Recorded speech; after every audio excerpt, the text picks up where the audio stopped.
Are we waiting for one of your classes or anything? You tell me.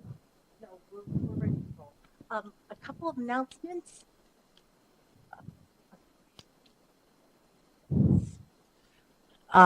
Thank you for coming. I know that we have visitors from outside as well, so I want you to thank you for the third in the series of Yale at Gateway. A couple of things. Professor Solman has been wonderful in sharing his expertise and knowledge and also his colleagues with us. So we wanted to thank him for that. Nick Perna has been a great friend also to Gateway and has been to one event at Gateway before. And he is a very renowned economist who...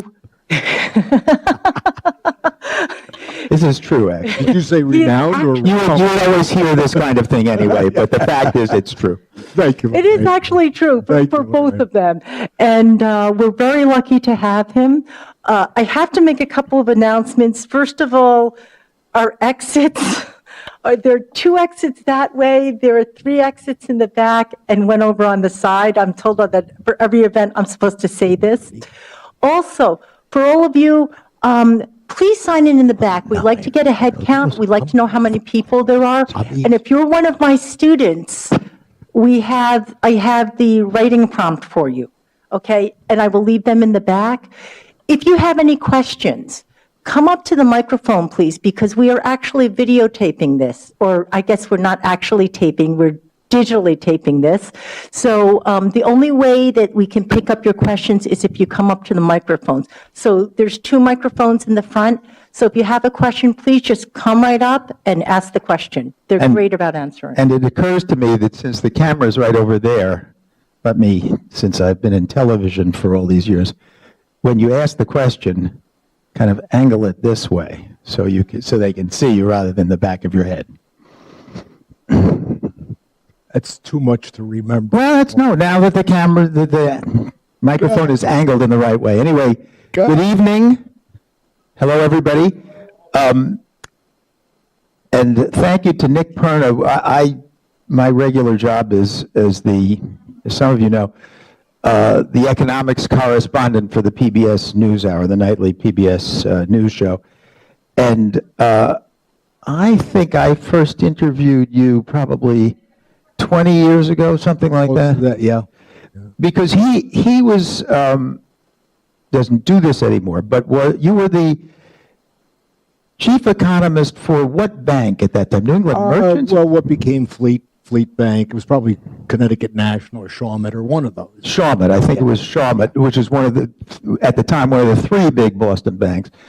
And so he was the guy who interpreted the economy for the bank and its clients, right? And for audiences in general. It was the public face of the bank's thoughtful, kind of even-handed, rather than, promoting the bank's personal interests.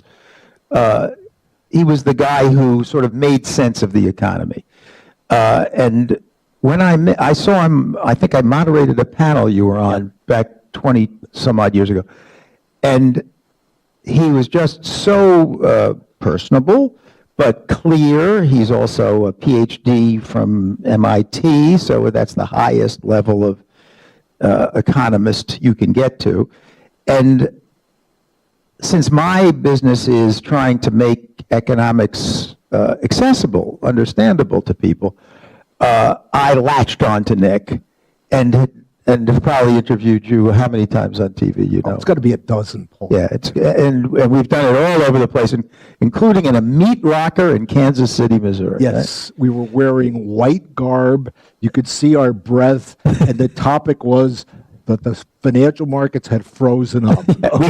I have to say, we never used that particular segment, that sequence. I thought it was pretty corny. But yeah, it was pretty corny, but we were just trying, that's what I try to do, is come up with ways of making clear what's going on in the economy. And we did use a number of sequences from Kansas City, but not that one. We want the one from the Fed. Our first interview, though, was in Sturbridge Village. That's right. That's right. Sturbridge Village, which is a recreation of the village of Sturbridge, and right near the Connecticut border in south. As of 1820. No, 1837. Oh, sorry about that. That's quite all right. I've been there a few times, Nick. This is one of those natural settings for TV, right? Because it's people thrashing corn and shearing sheep and whatever, and so it's very visual. And so, yes, we went there to see what had happened, and that was in the early 90s, actually. Yeah, and we talked with one of the bankers dressed in 1837 garb Yes. about what happened during the panic of 1837. 1837. That's how I remember. There was a panic because the financial panic. Yeah. yes, it was had to do with the cotton market.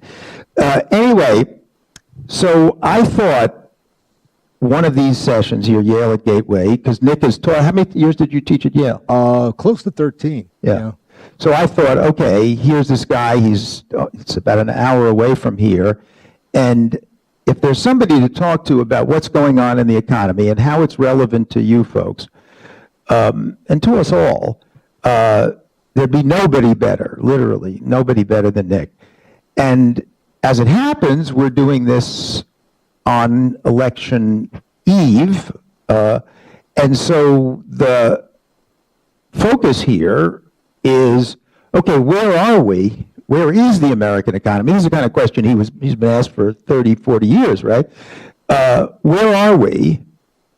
Where have we been headed? And what could happen as a result of, let's say, a change in the control of the Senate tomorrow, which is, I think, it's still an odds-on likelihood, is it not? Is it? Yeah, the betting parlors, as it were, the smart money says that the Republicans will gain control of the Senate. Right. There are, just to explain what that means, and that's what my role here is to sort of interpret, because that's what I do. And I set him up for the. yeah, that's right. In this case, there are markets, mainly based outside the United States. In fact, they're all based outside the United States. Markets where you buy and you can bet on the likelihood of. Well, you bet on an event happening or not happening. The Fed lowering interest rates, for example. The Dow reaching 20,000 by March, 31st of next year. Osama bin Laden being killed. There was a betting market on that.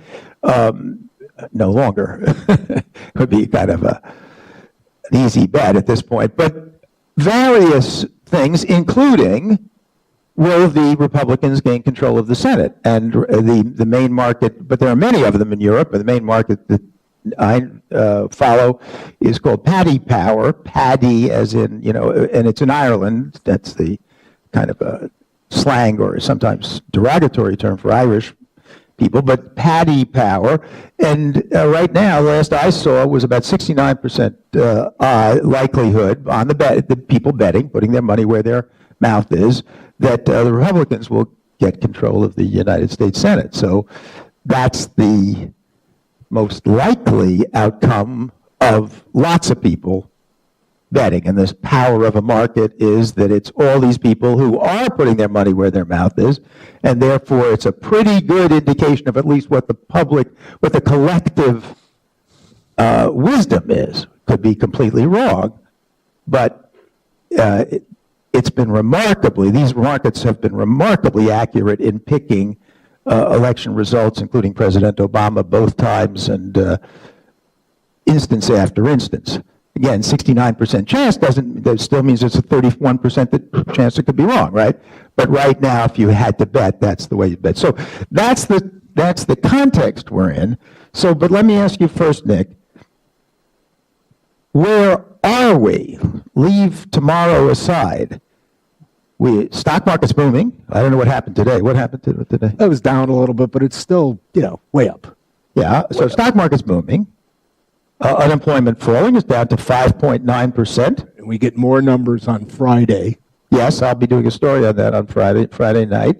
But 5.9%, there was a time in the years that you and I have known each other where 6% was considered full employment, right?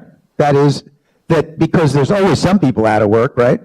So everybody isn't always employed, so they're looking for another job and whatever. So full employment, effectively full employment, was considered to be as high as 6%. We're now at 5.9, right? So stock market up, unemployment down. America's doing great economically? Well, let's backtrack a little bit, Please. because we want to know how we got to where we are, and you can't tell that story without talking a little bit about the Great Recession.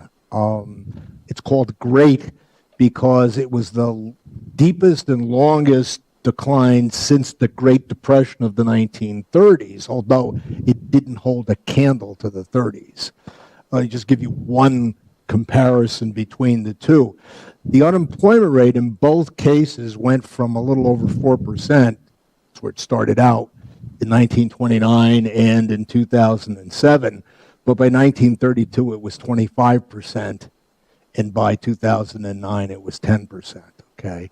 And when it was 25%, there was no unemployment compensation, no food stamps, no nothing, no safety net. So, you know, that was a really, yeah, when we say it's the worst since, it doesn't compare. But it was much worse than any of its post-World War II predecessors. It started in December of 2007, lasted 18 months, so it was over in the middle of 2009. And the Great Recession was followed by what I have called the not-so-great recovery. Not so great in a couple of senses. Slow. The GDP as of today, the real GDP, is 8% above where it was before the recession started. Had we had normal growth and a normal recovery, it should be twice that. And GDP is a measure of how the economy, how much the economy churns out, how much the economy creates. How many cars, how many bank fees, you know, all the economic activity, including what's going on here at Gateway and including Paul's appearances on public television. So it's the biggest number we've got. Now, I think what's really interesting is that, I don't know whether you want to call it Main Street and Wall Street, but the stock market is now 24% above where it was before the recession started. It's about 2.5 times above where it was at the bottom of the recession. We're talking about since 2007, okay? Corporate profits are like 30 or 35% above where they were. So that's Wall Street, if you will. Main Street, jobs are just a hair above where they were when the recession started. 0.8%. You could almost round it to zero. And what's important is that that's a long time ago. That's 7 years ago before the recession started, almost 8 years ago. And if we'd had a normal economy, we'd have another 10 million jobs, depending on your assumptions. So we should be really a lot higher than we were before the recession started. So in a sense, this is a dynamic jobless recovery. We haven't gained as many jobs as we should have gained, okay? But now the jobless recovery, I remember when 10 years ago, 12 years ago, 2003, that was when we first used that term, jobless recovery. So are all recoveries now jobless? I guess all since in the last 20 years, okay? And by the way, Paul interviewed me some 10 years ago about this because he did a search of the literature and found that the first reference to the jobless recovery was in my newsletter back in 1991. So in 1991, the gross domestic product was growing and jobs didn't grow for a while, and then they started to grow. And in 2000 and 2001, same thing. Whereas prior to that, jobs would grow with the economy. In other words, they were called a coincident indicator. They would start rising at the bottom. You could look at a picture of jobs, and from that picture of jobs, you could find out when the economy bottomed out, but you can't do that anymore.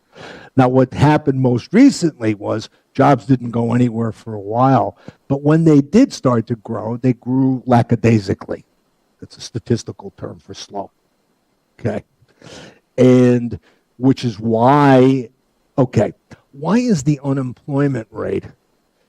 It was 10%, it's now a little below 6%. Now, wow, that's a huge drop, right? Well, not really, because we had a huge decline in the number of people looking for work. It gets technically, technically what happens is they go every month, the Bureau of Labor Statistics goes around to 60,000 households, but of course there are 150 million households in America. But they go to 60,000 households or call them up and they say, did you work in the last week? No, did you work in the last week and did you look for a job in the last week? If you worked even 1 hour in the last week, you were considered employed. If you did not look for work in the last week, you are not considered unemployed. You're not in the workforce. You're not in the workforce. Say. They just think because, hey, you didn't look, you're not unemployed, right? No matter what the reason was that you didn't look. So part of the story is lots more people not looking. It gets a little complicated, though, because if you thought all of those people gave up looking because they were discouraged, then we got a really nasty picture on our hands, because if you added them all back into the workforce, the unemployment rate would be 11%. Well, a little more. Well, yes, about 11%. That's yeah, but that's first of all, that's arithmetically correct and analytically empty to do that, because first of all, you'd have to assume that all those people who came back wouldn't have found any jobs. Okay, but more important than that, this decline in the workforce or decline in participation came about at a time when baby boomers were going to be retiring anyway, no matter whether the economy was really good or really bad. And the estimates that I've seen, Paul can correct me if he's seen better stuff, say that as much as half of the decline was natural, was normal, would have occurred anyway. The rest of it was people dropping out because they couldn't find work, okay, discouraged workers or what have you. So the unemployment rate of 5.9% is really not quite that good. And it's one thing if I say it, but it's another thing if the chairperson of the Federal Reserve, Janet Yellen, says it. Okay, who happens to be a Yale PhD, by the way. And Janet is, I think, the first head of the Federal Reserve who has done more than just pay mouth service to the two mandates that the Federal Reserve has been given by Congress. Congress, in setting up the Federal Reserve later on in its history, said that the Fed is supposed to do two things through its interest rate policy. One of them is to control inflation. The other is to maximize employment. And she has been harping on employment. We got to be looking at the whole picture, the people who've dropped out, the long-term unemployed and the like. She's even concerned about the fact that wages aren't growing. Right? Part of that is because she knows that this recovery can't be self-sustaining if we don't have wage growth. But part of it also is a sense of what the mandate was that Congress gave her. So full employment just didn't mean jobs, it meant opportunity as well. You understand that the Federal Reserve has been around for about 100 years. It's the central bank of the United States. Its main job, the main job of central banks in general around the world, the first job and then the only job of most of them, in fact almost all of them, is make sure the economy doesn't completely tank by being what's called the lender of last resort. That is, when everything freezes, like that meat locker we went into to try to illustrate, when everything freezes and people won't lend money to each other and everybody pulls back and therefore nobody will spend and therefore everybody gets laid off, and that's the great downward spiral, the Great Recession, which threatens to be a depression, right? And that's what happened in the 1930s, where nobody lent to each other, nobody would then buy, nobody would invest in the future. The way you stop that from happening is there's this central bank, and the bank says, don't worry, don't panic. Literally, don't panic, right? We'll print more money. We'll goose the economy. We'll lend money to people who can't get a loan. lender of last resort. Or Right. it's in the legislation in those terms. And that's why the Federal Reserve was created 100 years ago or so, because there were these periodic panics in America, including the panic of 1837 in Sturbridge, which affected Sturbridge. I don't remember it that well. I was very young at the time. Yes, I know. Let me ask. I think it's really important. Well, I just wanted to make one more point about, just to clarify, to get back to your point. So that's the central role. So there's the central role of the Federal Reserve or central bank, which is to save the economy. But there's always this problem, which is you save the economy by creating money, you print too much money, and you get inflation. Inflation, perfect, yes, good.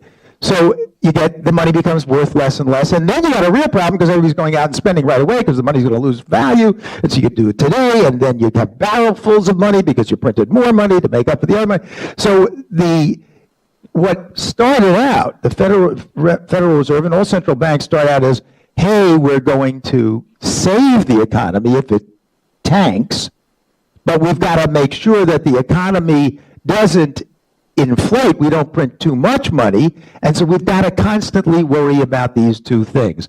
In the United States, in the 1940s, I guess. 40s. Right, Yeah, 48. Yeah. It was in 48 that explicitly Congress said, wait a second, yes, you've got to worry about the complete depression. You've got to worry about too much money and inflation, but you also just have to worry about there being too many unemployed people. Forget a depression.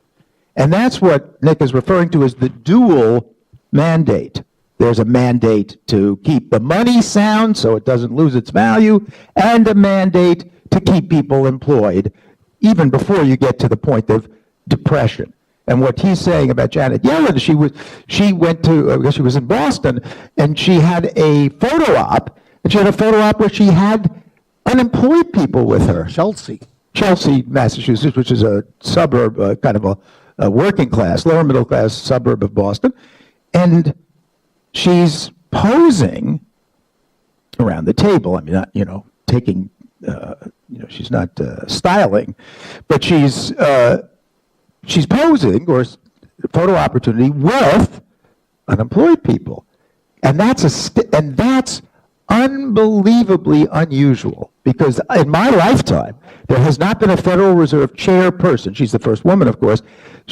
There's not been a Federal Reserve chairman who isn't worried first and foremost about inflation. By the way, funny thing, when she was in Chelsea, some of the people at the table with her, some of the unemployed people, were so impressed, they asked her if they could take selfies with her. And so she was game. She did it, But you see, this might sound to you like, well, isn't that the way it should be? That's not the way it is in Europe. The European Central Bank, the one that controls the euro, has what's called a single mandate, and that's to fight inflation. It goes back to Germany, the Bundesbank, the Central Bank of Germany, which by the German Constitution is required to focus only on inflation. Now, why might they do that? Well, if you had Germany's experience in the 1920s with inflation, hyperinflation, where in the textbooks they show people with wheelbarrows full of German marks going to the bakery for a loaf of bread, what that did was it wiped out the German middle class, and many people claim that ushered in the Hitler era. Okay, so you can see we have different values. And one of the reasons why I think their economy is lagging ours is because they don't have as aggressive a Federal Reserve when it comes to jobs. Let me quickly add one or two things, okay? I always interrupt myself. I'm sorry, and I interrupt Paul. But how did we get into this place? We had this great recession. We had this not so great recovery. Why? Well, part of it, I think, is the nature of financial disasters. When a financial disaster ends, that's not the end of the story, because there are lots of people who now owe more on their houses than their houses were worth. Okay, so we've got a debt overhang. But I think what we're in the midst of now is one of the greatest debates ever to be held politically, ideologically, and it has to do with defining the appropriate role of government. So this economic conversation is taking place within all the arguments you hear about Tea Parties versus liberals versus everyone else. So what's happened is the Congress has tied its own hands. I don't know how many of you ever heard of fiscal stimulus. How many people have? I won't ask you to define it, except that it's basically how much new money did the federal government put into the economy in the form of a tax cut or spending increases. So in 2009, during the, quote, Obama stimulus program, that was 2.5% plus of GDP. So it, roughly speaking, added 2.5% to GDP. And GDP is about $17 trillion. Yeah. Okay.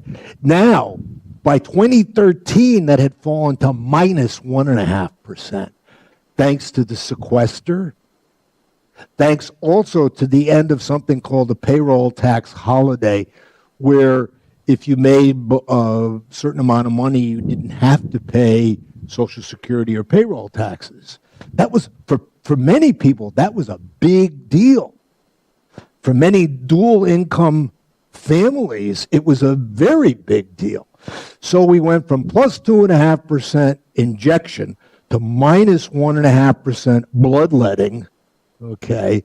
And of course, the result was, fortunately, the Fed was trying to stimulate through other actions. The result was, though, a slow recovery, okay? Everybody follow? I mean, what we're talking about here is, in other words, that the government was spending money, but then they reversed themselves. They reversed. In fact, what this is a less fatal version or less aggressive version of what's going on in Europe under the theme of austerity. When I was in college, I tried reading all of Charles Dickens' stuff, okay, and I never quite finished because these are big books, 700, 800 pages, very small print. But I was an economics major, and I remember saying, my God, he's always talking about debtors' prisons. Yeah. His father actually was in one. Exactly. So the idea behind a debtor's prison was that if you couldn't pay your debts, they throw you in the can, okay? Then how are you supposed to pay your debts, Paul? Well, the idea in England was that your friends and relatives would come over and bail you out. 50 cents on the dollar, whatever it was. Right. It's in novel after novel. It's in Vanity Fair by Thackeray. It's in Dickens. Oh, yeah. It's all over the place. Yeah. And yet in Europe, what happened was that's what they did was they threw the Greeks and the Portuguese and the Irish at the debtor's prison, if you will.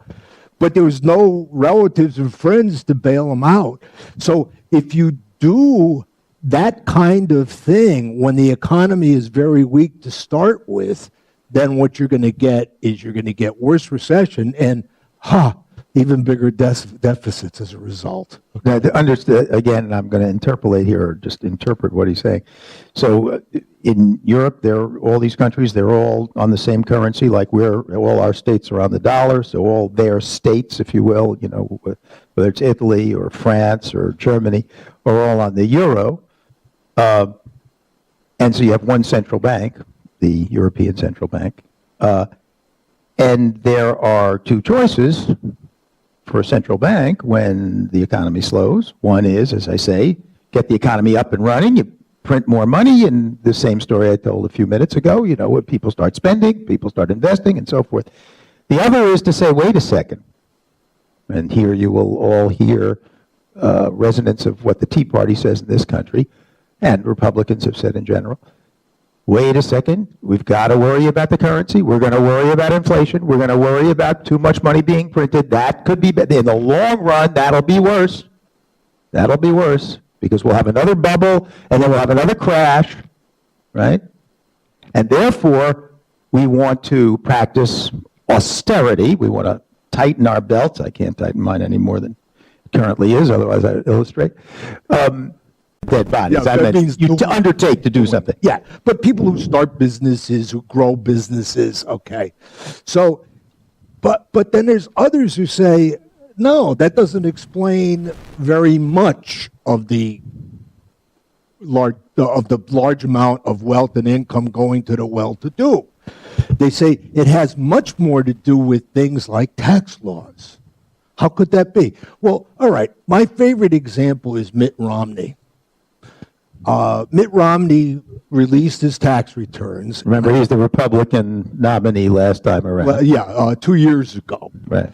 And, you know, he made no bones about the fact that he was well-to-do, okay, owned a number of houses. That was not, you know, he wasn't trying to hide anything. And when he showed his tax returns, I believe he paid the federal government 12% of his income. That caught my attention because my tax rate was probably 2.5 times that, okay? And Warren Buffett said that his secretary's tax rate was higher than that. And he's a guy who pledged his fortune to charity, and that fortune is up around $35 billion. Yeah, he's probably the greatest stock picker of all times. Okay? Or the luckiest, or both.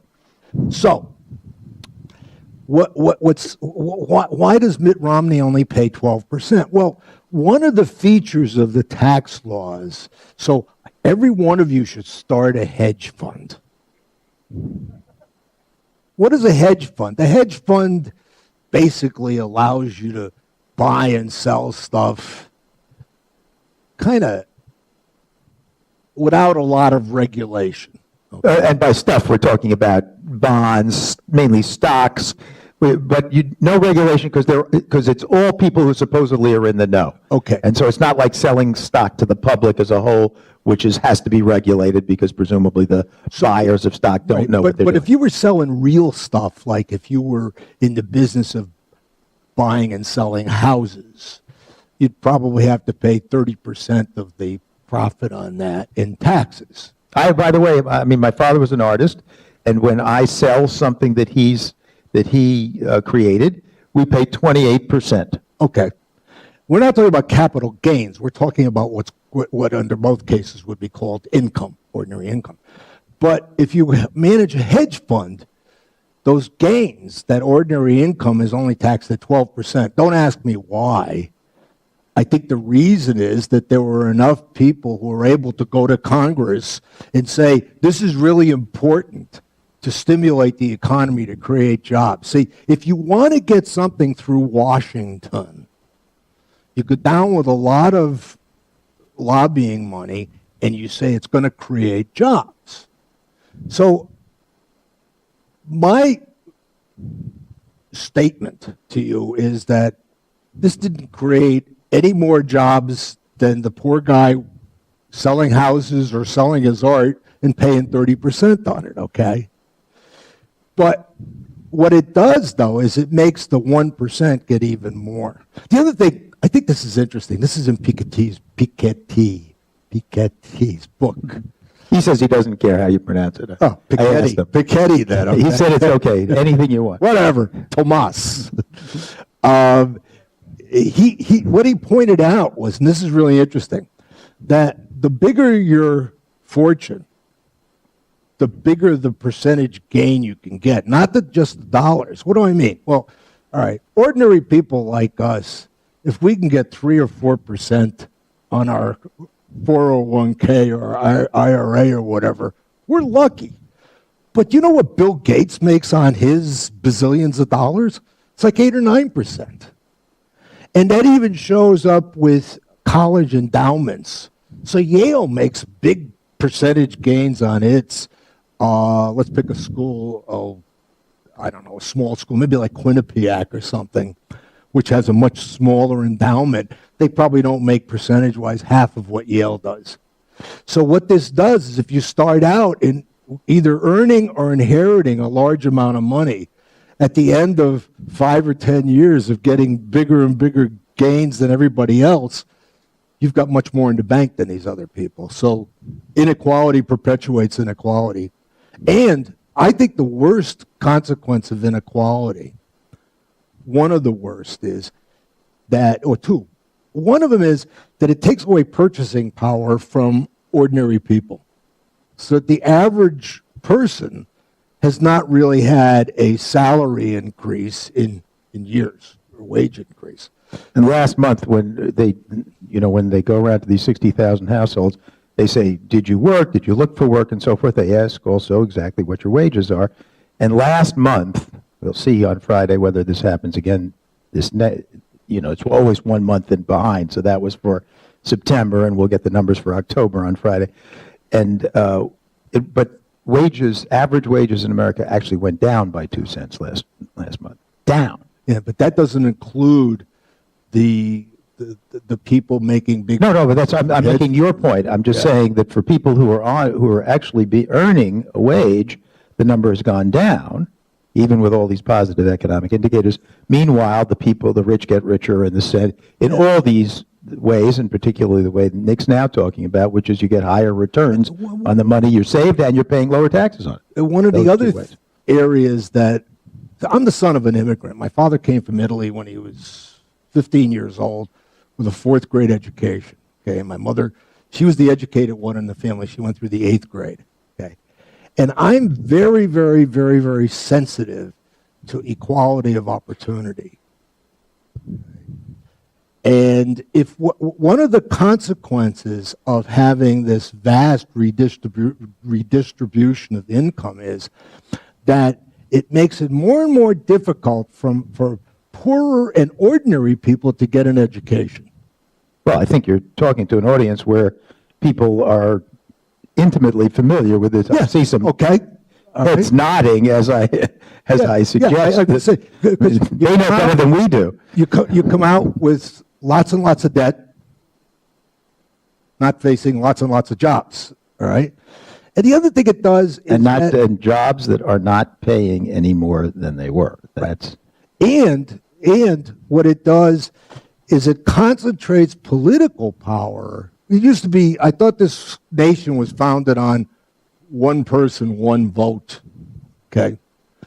But it doesn't work that way because some people, if they've got billions of dollars, not that they have more than one vote, but they influence much more than if they act. They're able to act. They're able to get the tax laws. They're able to do things that would not otherwise be done if it were strictly the will of the people. and let me interrupt here to say what Nick was talking about a few minutes ago, which is the special tax break that you get if you run a hedge fund. It's called, there's a technical term for it, it's called carried interest. And the argument that the people who get the tax break make is we're taking a risk with the money, and therefore it's as if we were buying a stock and selling a stock. So we're taking a real risk, and therefore we ought to be encouraged to invest by buying a stock or investing in a company, giving you some money to help you start your company, right? The same thing would be true. I would buy some stock in your company, and then if your company did well, your company, each share of stock would be worth more, and I would be encouraged to do that because I'd have a low tax rate on my gain, capital gain. Most capital that I gave you for the stock, I got a gain on it. That's a capital gain, and it's preferentially taxed. These guys and women, they manage money for other investors like college endowments, right? Big investors. They get a fee, a percentage of the money that they manage, 2% generally, and then they get 20% on, this is the cliche, but this is typically the case. They get another 20% on any gains that the portfolio makes, these hedge funds. It's called 220 for that reason, 2% plus 20%. The argument they make, this is in Yiddish, the Jewish language, it's called chutzpah. This is really, or the adjectival form is chutzpahdik. This is This is chutzpah because they say, the argument, just think about this. The argument is they're at risk.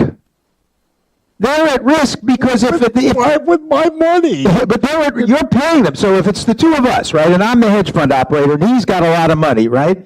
He gives me his money, and I say, okay, it's $1 billion. I'm going to charge you $20 million because that's 2%, okay, a year. And if I make the billion up to $2 billion, I'm going to take another $200 million. That is the 20%, right? Now my argument to you in Congress is, you should give me a preferential treatment because I'm like an investor. I swear to God, this is the argument. I'm like an investor because I'm at risk. Because if it doesn't go up, if the investments I make don't go from 1 billion to 2, or they don't go up at all, I don't get my 20%. Therefore, my money's at risk. Therefore, I should get a preferential tax treatment. That's called carried interest. Now, Nick was being very polite about it and saying, well, it seemed like the way they did that is because they lobbied Congress. You're damn straight that's how they did it. Of course they did it that way. It's an insane argument. It's insane. I mean, I don't think there's a person here, if we did a little role playing and say, okay, you defend it, right? You go, no, sorry, man, I'm out. I'm not doing that. It's almost indefensible. It's probably the but it's not the only. It's not the only reason that Mitt Romney paid 12%. No. Much of his gains were capital gains because he had all these investments. He's the guy making all that money when he has somebody else investing it for him, right? So it's partly that, and it's partly he has all kinds of fancy dodges and tax havens and write-offs and all kinds of other things because he's rich and he can afford to do all that. So there's lots of reasons why that's the case. That's just an aside to show you how well, crooked is a strong term, but how stacked the deck is and how divided things are. But I want to get you back to what's happened to the economy and what's happening to people like the people here. Yeah. So partly it's, okay, we had a financial crisis, it's slow, we come out of it slowly. Partly it's a rigged system or stacked system where people who are rich keep getting richer and other people are vying for jobs. Part of it is technology, Yes. Technology's knocking off a lot of jobs that used to be jobs that people could make a decent living at, like at Detroit auto workers, right? Yeah, it's even broader than that. I mean, the technology is both exciting and frightening at the same time, okay? I recommend a really interesting book called The Second Machine Age. It's written by two professors, but it's written very, very nicely. There's a piece of mind with those two professors. I also have an interview with Piketty that you can find online, but you can find, this guy's name is Brynjolfsson and McAfee, but I can't pronounce it. McAfee I can pronounce. Well, Brynjolfsson, he's from... What they talk about is both the largesse, or whatever you want to call it, the bounty and the spread. The bounty is that technology is creating huge amounts of benefit, of economic activity. Okay, our life is changing dramatically in front of us, and it's not just iPhones or. When I started out. I worked at a computer in the late 60s that had it was a whole room at Harvard. It was, the computer, one night I thought I'd broken it. So I remember, it was like, it went from those doors all the way to those doors. It had way less power than this has now. Right? Yeah.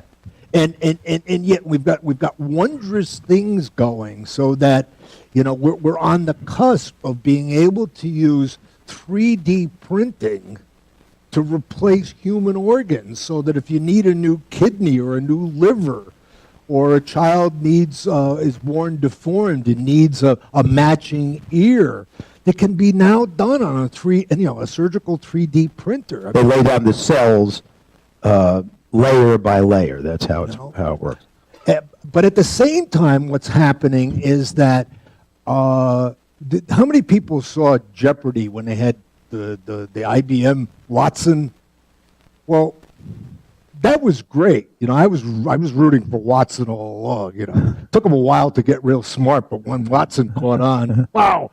But the same software, if you will, the same programming that enabled Watson to take on these and defeat these champion contestants on Jeopardy.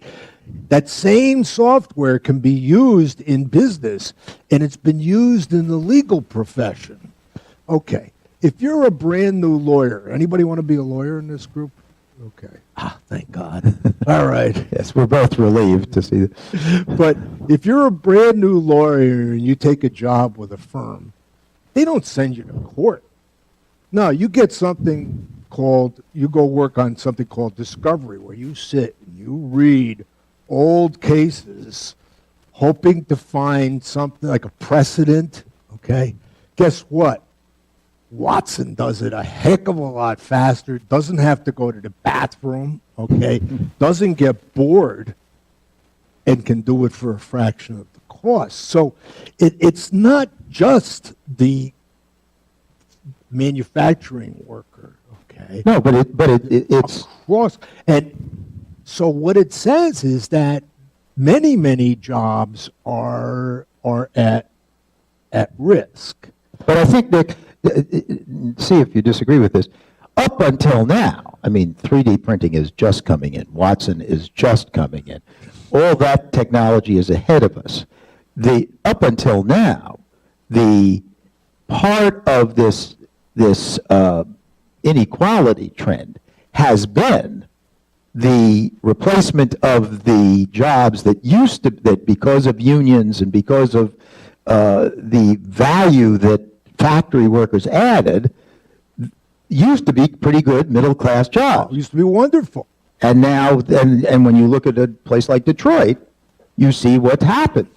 A place that was dependent on those kinds of jobs, Flint, Dearborn, all those areas, cities around. Don't even look at Detroit. Look right around you in Connecticut. I was born here. And Hartford and New Haven were major manufacturing. Of course, New Haven is a very good. Stanford was. Hartford was typewriters. New Haven had all kinds of armaments and everything. And it was the ticket to, not only to the ticket to the middle class, but it was a way my relatives who could barely speak English could get jobs working in the foundry at Yale and Town, and then work their way up, and then their kids could go to college. All right, so for a variety of reasons, we have this growing inequality. We have this slow growth of jobs while we have the people who have the capital that is invested in the stock market do very well and do better and better, and as you say, the profits of firms do better too. So now there are two questions in my mind, and they're going in different directions. One is, what's going to happen to these jobs that people who might go to Gateway or even Yale aspire to, but are going to be replaced by technology, arguably? That's one question. But before that question, because you've raised that now, but before that question, tomorrow, if the Republicans actually take control of the Senate, is the inequality going to be even more pronounced? Because the Republicans, after all, are for tax cuts, which they argue will create jobs, as you say, even though you're highly skeptical of that argument, as am I. But their argument is, hey, reward the entrepreneurs, because they're the people who start the businesses that create the jobs. And the Republicans, that's who contributes to the Republican campaigns. Everybody else goes, gee, if things aren't as good as they should have been, and in fact, I'm not doing that well, so Obama hasn't, delivered me from the clutches of stagnation, right?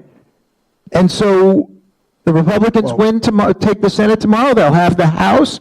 Well, all right, I mean, what happens? What happens to inequality? What happens to jobs? Okay, there's two views of the next 2 years, okay? One view is an optimistic one if this should happen. And it says that basically the odds of doing something about the budget actually are enhanced. Well, we haven't even talked about whether the budget, whether it's a good or bad thing to balance But the budget. the odds of We haven't getting gone a there. few things through Congress and through the White House may be enhanced. I don't believe that, okay? I believe that there's going to be so much acrimony on both sides that we're going to end up fighting the battle of the debt ceiling over again, okay? We're going to end up fighting the battle over Obamacare.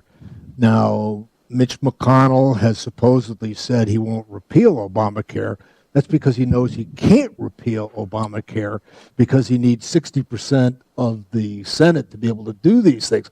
What he can do, though, is he can effectively gut certain provisions by not funding them. So that's a gridlock. That's a continued or even a more pronounced gridlock. What does it do to jobs? What does it do to inequality? Well, okay. Here, number one, I think if you hit Obamacare, you're also hitting enhancing inequality, if you will. And why is that? Well, because a lot of the subsidies and all the rest that go towards lower income people would be phased out or might disappear. That's So a risk. so the safety net, broadly defined, is attacked further. Right.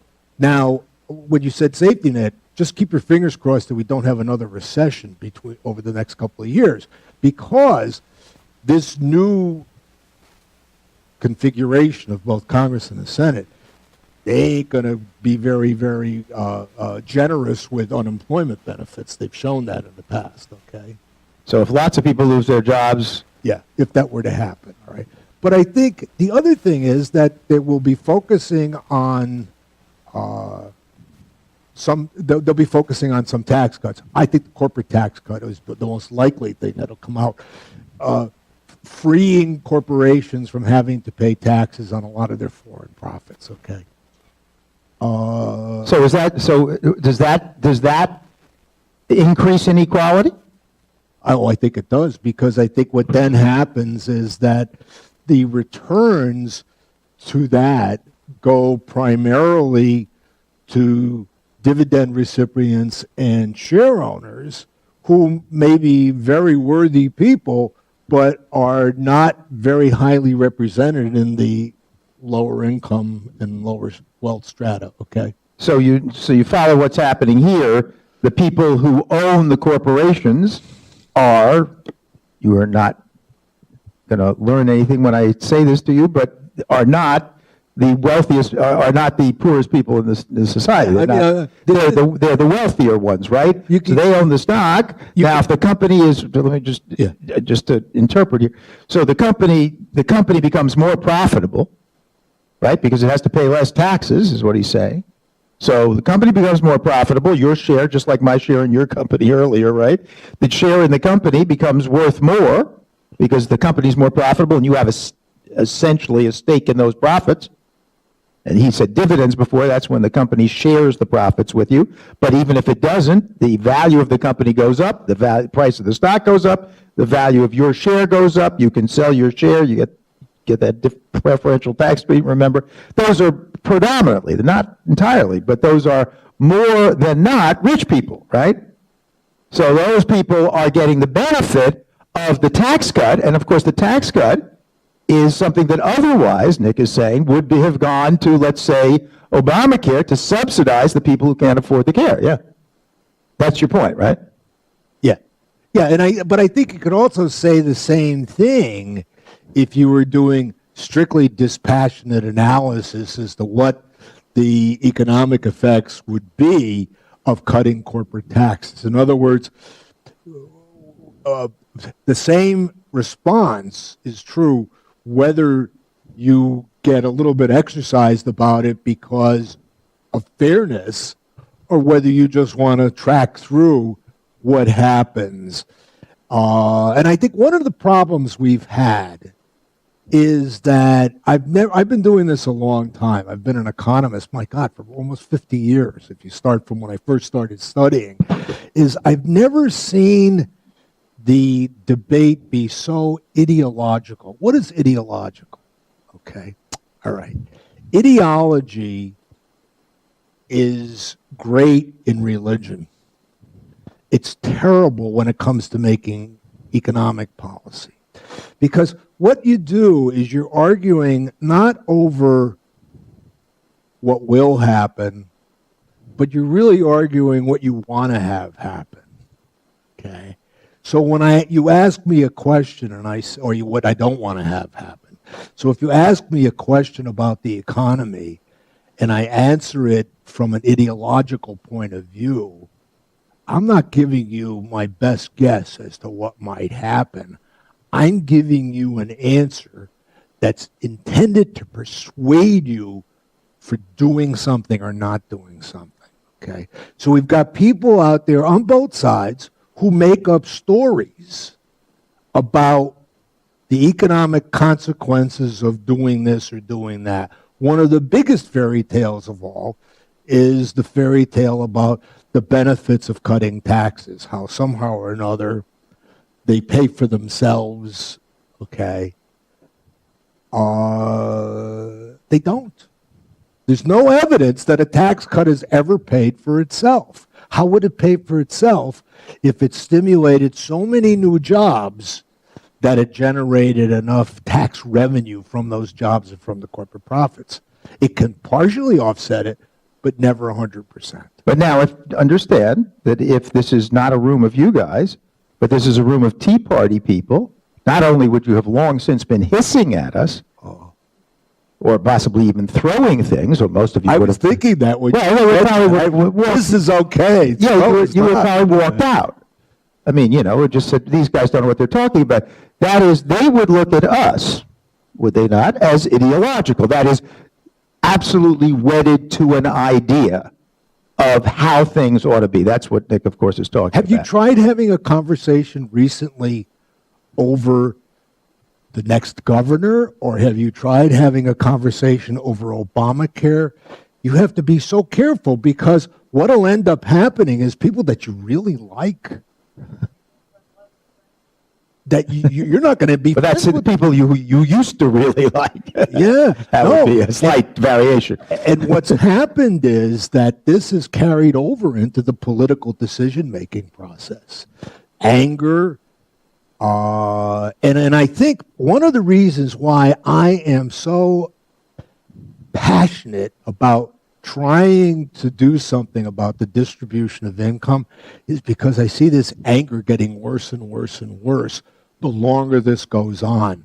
The longer that people feel that I have no hope. Why should I do the right thing? Because I'm not going to get paid for it. Somebody else is going to get the benefit. So anyway, this is, it's like preaching to the choir here, so you all nod and say, yes, this is what we think. If there are any closet Tea Partiers here, they have not yet revealed themselves. So that's a problem, perhaps, but at any rate, you see where both of us are coming from, and of course we think we're completely objective about all this. I'm just saying to you that other people listening to us might not. But I think, and this is where I want to go. It's as we get for another 10 minutes or so, and then get some questions from the audience here, which is how we typically do this in the last 15 minutes we've got. I want to get to the issue that these folks face, because you raised a very, I think, very real, very plausible, and very scary scenario. You asked how many people are going to be lawyers here. Well, nobody raised their hands, but certainly people here are working here at school, studying in order to get jobs that would be the equivalent of lawyers, yes? Or jobs where you get paid as well as lawyers. That fair? I'm getting some nods over there. That's my most responsive part, is that corner. Now, are you saying that even what they're doing might be a bad bet, because as you pointed out, this place is cheap, but still maybe going to debt, and of course if you're spending time here, you're not working at a job, right? The opportunity cost of being at a school like this. Yeah. Are they? Well, let me let you in on it. Living in vain? We don't know the answer to that. So what is it that you can do? Yeah, well, that's the question. One of the things, let me recommend a couple of things about enhancing your employability. Okay, no more books, no more Dickens and Thomas Piketty. Okay. No. One of the things you can do is, I heard